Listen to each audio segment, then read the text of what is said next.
او دا د اسلامی میاشت کم قمری کال دی نو اول خو مسلمانان دین ډیر غافل وي د قمری کال معلومات ډیر کم لري بیا زمون چې سونم اسلامی احکام دینو اغا د قمری کال سره تعلق ساتي لکه ذی الحجه شو رمضان شو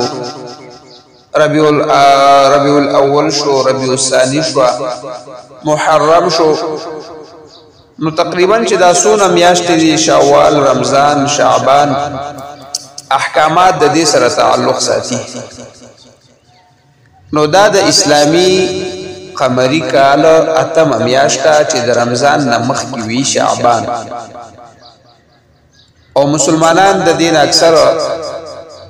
لګا نظر وی هغه چې کوم دی د عیسوي کال چې کوم دی نو دا معروف هم ډیر شو روان هم د مسلمانانو خپل قمری دغه پرې خودل نو بس پاغي باندې روان وي کنه اصل کې اسلامی کال چې کوم دی نو داغه 12 میاشتې وي محرم صفر ربیع الاول ربیع الثانی شعبان او جمادی اولا جمادی ثانی رجب شعبان رمضان شوال ذی قعده ذی الحجه دا 12 میاشتې وي او زمونږ د احکامات هم د دې سره تعلق ساتي نو د شعبان د میاشت چې دا ډیره بهترینه میاشت د لفظ شعبان معنا چې کوم دا لفظ شعبان په عربی کې دا د عربی لفظ او د دې معنی چې کوم دی نو خورول یا یو بل پسې شاخ در شاخ مطلب دا دی چې یاره مطلب دا میاشت ډیره معظمه ده او ډیره بهترینه ده مخکې ته رجب دی هغه بهترینه میاشت ده ورپسې به شعبان دی او شعبان پسې رمضان را روان دی نو شاخ در شاخ چې کوم دی د عبادتونو میاشت را روانه ده بهترینه یو بل پسې نو دغه معنی هم کې دی شي بعضې علماو دام لیکلي دي چې یاره مطلب شاخ در شاخ چې کوم دی نو یو شاخ یو طرف ته تلل بل شاخ بل طرف ته تلل لکه یو بل نه منتشر کیږي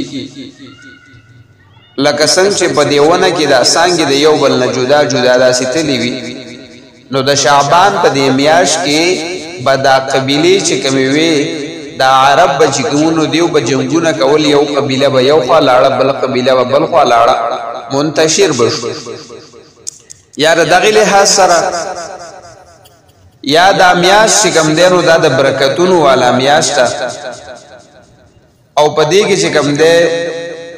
انوارات او برکات د الله رب العزت د طرف نه راوریږي نو په دغه لحاظ سره خدا میاشت به ډیره بختوره میاشت ده او د دې سره د معظم شب یعنی شعبان المعظم دا معظم لفظ د دې سره لګول نو دا د عظمت والا ده په دې میاشت کې عظمت اخفل افروت یو خو د پنځلسم تاریخ دا هغې روژه نیول دا ځان له فضیلت لري بیا د شب برات هغه میاشت ځان له فضیلت لري شب برات چې کومه شپه وي په هغې کې الله رب العزت عبادات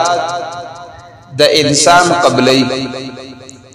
او په دغه شپه کې د ټول کال اعمال د انسان دا الله ته پیش کیږي او د آینده کال چې کوم اعمال دي کوم رجسٹر او تقدیرات دي هغه ورته تیاریږي او الله رب العزت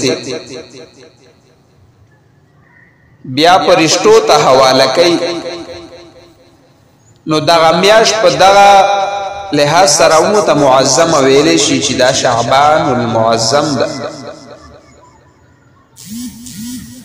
و زما عزت مندو میاش ډیره بهترینه ده او بیا پکې خاص کر دا چې کم شعبان او دا شب برات د 15 نو دا میاش او دا ورځ د روزه او د شپې عبادت دا ډیر بهتر ده ځکه چې جناب رسول الله صلی الله علیه وسلم با کله رجب میاش راتله چې کم د شعبان نمخ کړه نو رسول الله صلی الله علیه وسلم بدا دعا کولا اللهم بارک لنا فی رجب وشعبان وبارک لنا فی رمضان یعنی دا دعا به کوله چې خدای پاکا ته زمونږ د پاره د رجب او د شعبان دا میاشتې د برکت وګرځې موږ له پکې برکت راکې او د رمضان د پارم سلامت او بهتر په صحت اوساتې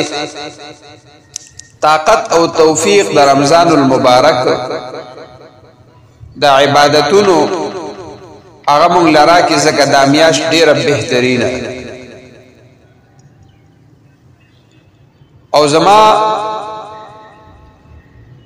ټولو مسلمانانو ته یو خاص دی چې د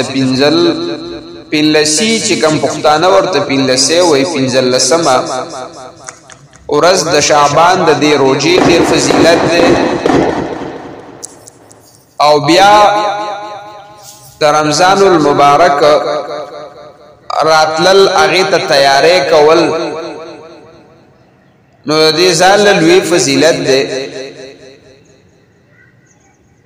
او په دغه شپه باندې عبادت کول ټوله شپه الله ته ودرېږي تلاوتونه عبادتونه نوافل وکړي چې خدای پاک کوم تقدیرات ته مال راکې د مخکینی کال چې الله مالا د دنیا او د آخرت خ تقدیرات احسن راکړي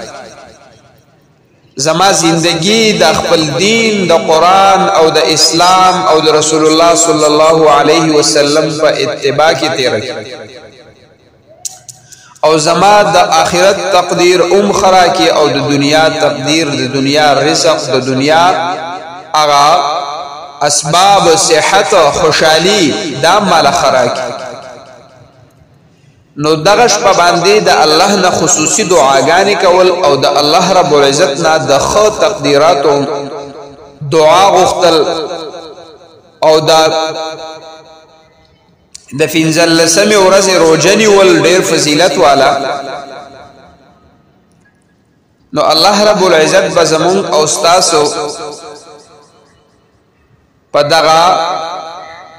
شپه کې چې کم تقدیرات راځي دا به ډېر بهترین راکي که موږ دغه اعمال وکړو او په پاکستان کې به 15 شپه د پیر وي د پیر شپه چې کومه ده د ګل ورځ او 25 تاریخ تقریبا د ماخام د عبادت شپه چې کوم ده د ګل ده د 15 او بیا روزه نیول دا دریوانه افضل دي که سړی چې کوم دی 14 او 15 او 14 دریوانه ونیسي نو یو خو به چې کوم دی د رسول الله صلی الله علیه وسلم دا هغه حدیث اتباع وشي کوم چې د ایام بیز روزې وي 14 او 15 او 14 بل چې دا کومه میاشت د برکتونو والدانو الله رب العزت په دغه هغه عظمت او هغه برکت هم نصیب کړي د انسان ته بیا چې په دغه شپه باندې بهترین خوراکونه خپل بچو د پاره او بهترین شیزونه راوړي او بهترین خوراک ورکي نو دا په بچو باندې افضل صدقه وی الله رب العزت بدتا د آینده کال د رزق یو عظیم وسعت ورکی او بهترین انتظامات به ورله برابرۍ نو ټول مسلمانانو لپاره دي چې دا په دغه